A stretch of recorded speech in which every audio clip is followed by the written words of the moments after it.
Okay. No,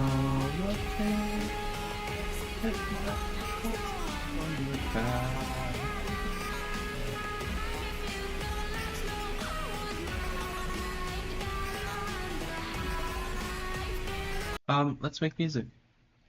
Sorry for the technical issues. Uh,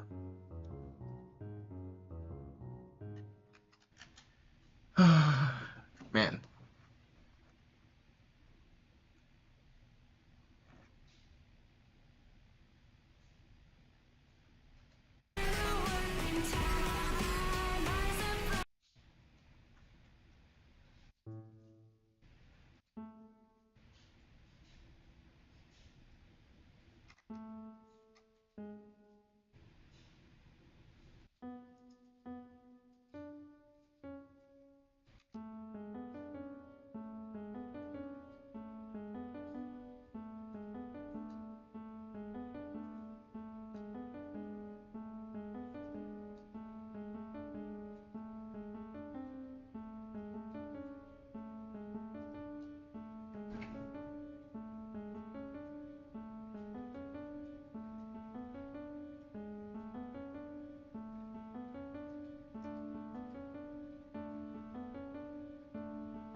How did that sound off?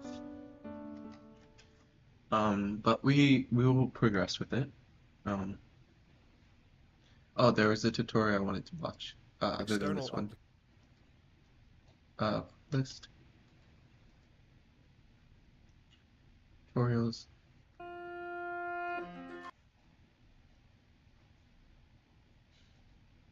If you want to take your melodies from sounding like this to sounding like this,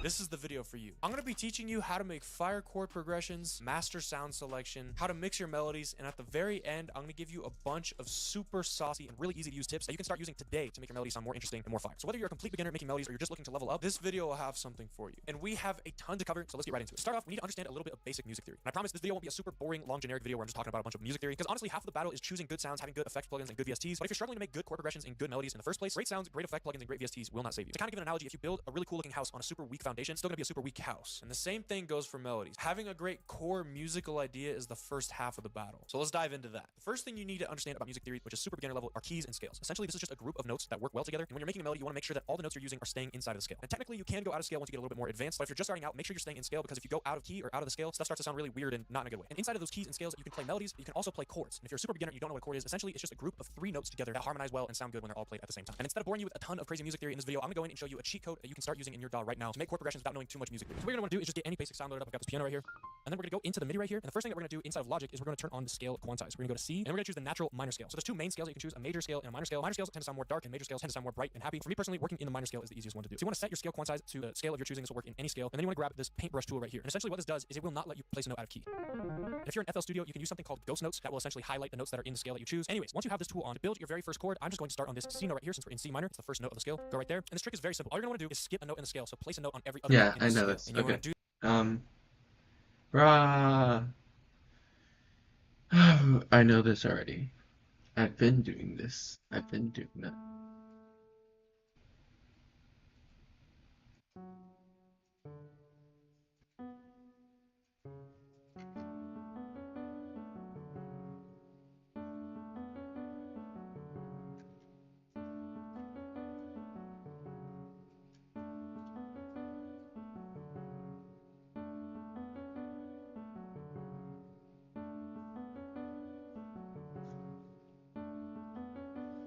Not what I want to make. Rah.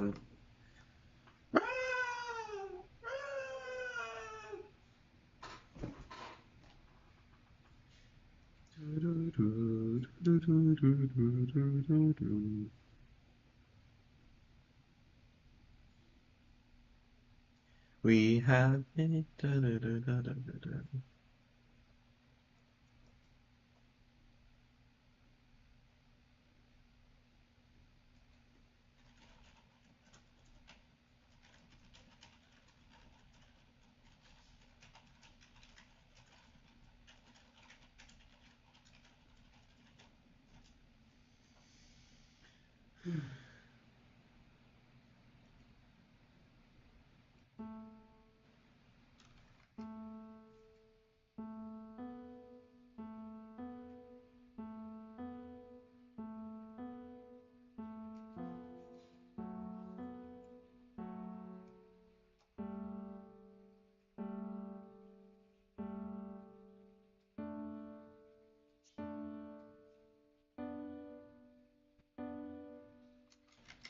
Um, hmm.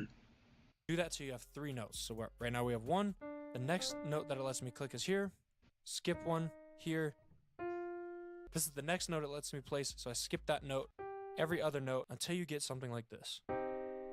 Sounds pretty good. And there's 2 main type of chords that you're going to be using with these triad chords. This one is a minor chord, and minor chords have a more dark sound, and the other kind is a major chord, which has a more bright, happy, uplifting kind of sound. The way that I like to think about minor chords is the bottom note has 2 spaces, and then the middle note has 3 spaces until the top note. And then for a major chord, you just invert that. So you move the middle note up 1, and then it's 3 spaces from the bottom to the middle, and 2 spaces from the middle to the top. So now that you have a little bit of an understanding of what these chords are, let me show you how you can actually make a progression of them without knowing which ones mix and match well together. So with this scale lock on, I'm just going to click random notes in the scale, right, like this. So no thought behind that. And then we're just going to use that skip a note in the scale trick with this scale quantize on to build each of these to have 3 different notes. So skip this note in the scale, let me go there, skip 1 here, and look it, there's a minor chord. So now we're going to do the same thing here. Now we're going to do the same thing right here. And then again right here. Skip, skip, every other note. And then you get a full chord progression. And this is not the best chord progression, but my strategy, if I was you, is to come up with the bottom notes first and come up with a little bassline melody that you like, right? So I kind of like that right there. And I'm hearing this being a little bit more to the right. So we got something like this.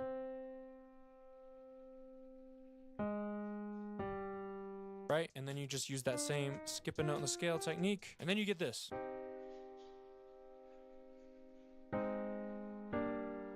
So just like that, you can make your own chord progressions that will work together and will stay in key. But the only problem with that is it sounds super robotic and boring and generic. So now I'm going to give you 5 things that you can do to level up this exact chord progression that we just built. First thing that you can do is you can use that same trick to extend the chords. So instead of just leaving it at 3 notes, which is a triad chord, we're going to extend the chord and add more notes to the chord to make it a 7 chord. And 7 chords have 4 notes. You're just going to do that skip a note trick one more time, right?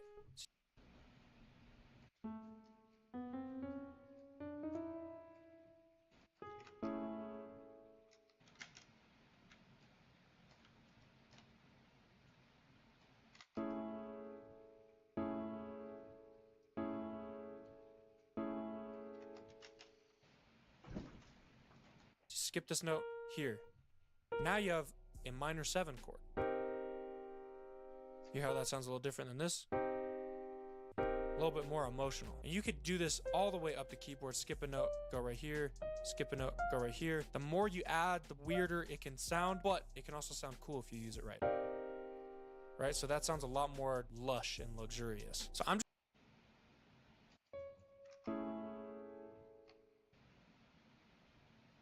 Da da da da da da da.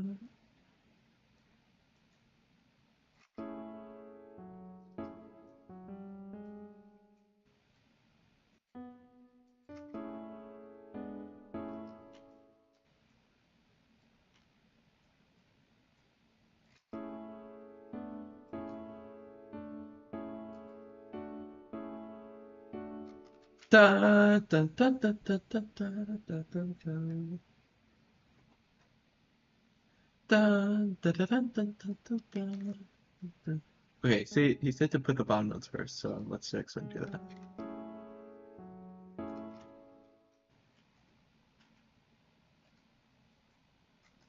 How do you mute them again? It's like nice, thank you.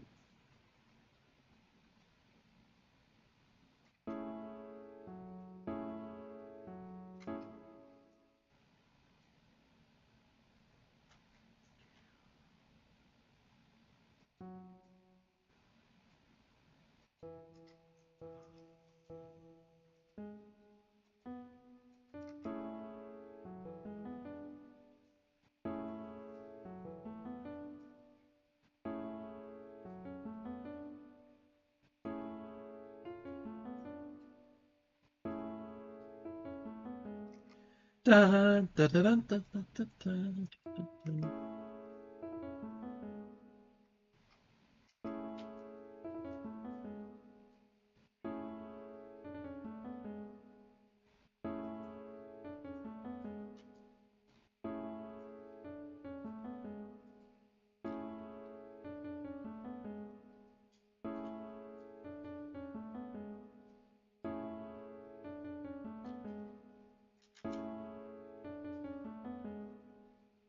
Da, da, da, da, da, da, da, da, da. I'm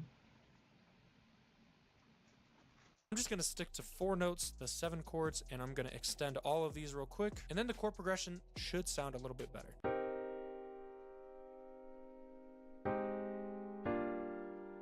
The next thing you could do to make them sound more interesting is to mess with the inversions. Inverting the chords is not adding any new notes, but just changing the actual octave that these notes are playing. So if I was going to invert this chord progression, I might take these 2 top notes and put them down right here, and then maybe these notes right here and put them down right here. And then you get a completely different tonality, but it's still playing all the same notes.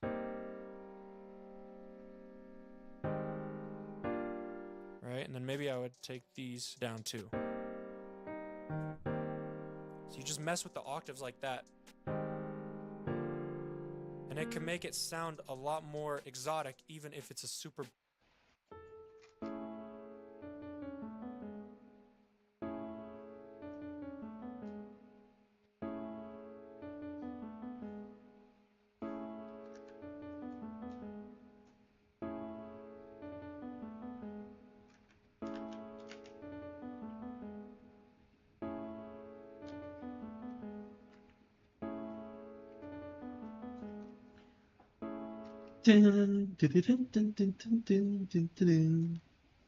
Oh, that's a melody from a.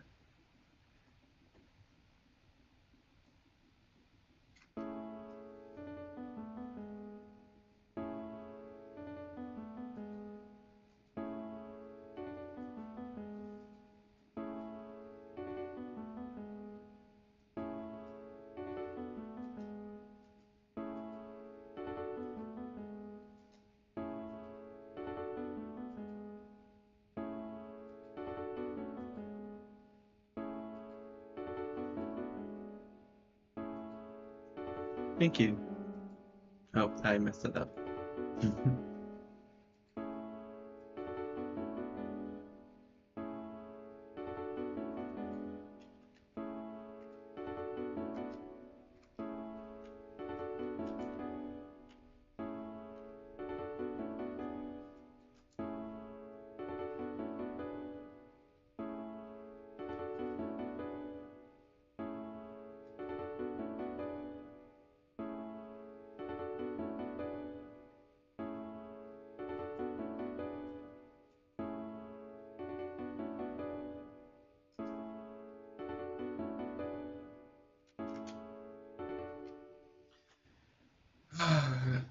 Teach me basic something I don't generic know, chord progression. Now, please. the next thing that you could do is start to mess with the rhythm. So right now we have a super straightforward rhythm. If I wanted to spice it up a little bit more, I could maybe move this over a little bit like this. Maybe just have one note playing right there. And I'm not adding any new notes. I'm just going to be kind of moving everything to be playing in more interesting rhythms.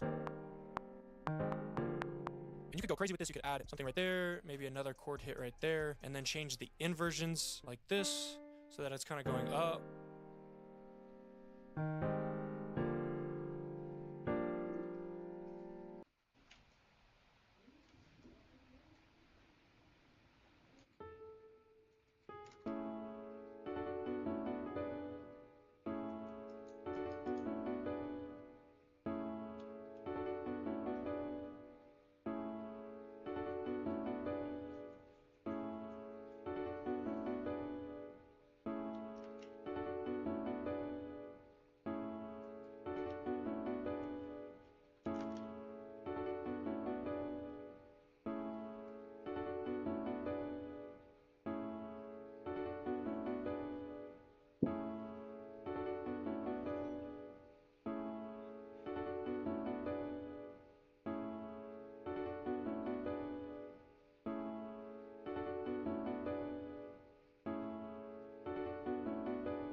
all that is done without adding any new notes to this equation, just chopping stuff up and messing with the rhythm and the bounce of stuff. For this next tip, I undid those rhythm edits that I just did because this one is kind of similar, but you can arpeggiate. So essentially what that means is right now, everything's all starting at the same time, right? All those notes are playing all at once, all at once, all at once right there. Arpeggiating it would make it so it's playing more like bum bum bum bum bum bum bum. So to get this effect, all you would need to do is kind of move them like this off time, and then you could even repeat them like this and make your own little patterns.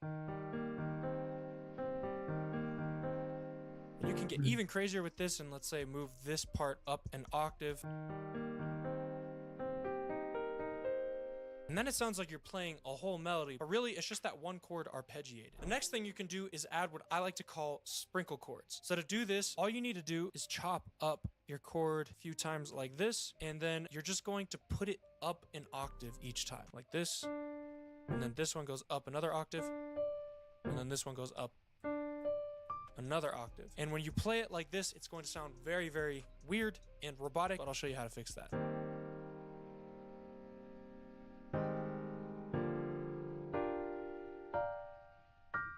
So the first thing you want to do is you want to make sure that all of these notes are going to play all the way through, and that's already gets to sound a little bit smoother. Then the next thing you're going to want to do is strum these chords. So you're going to want to play them loosely and out of time instead of all playing straight right on the grid.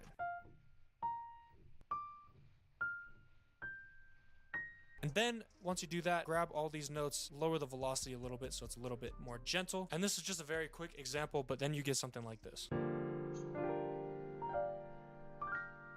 And you could use that all the time in a motion. Will I take the advice? Will I take the advice?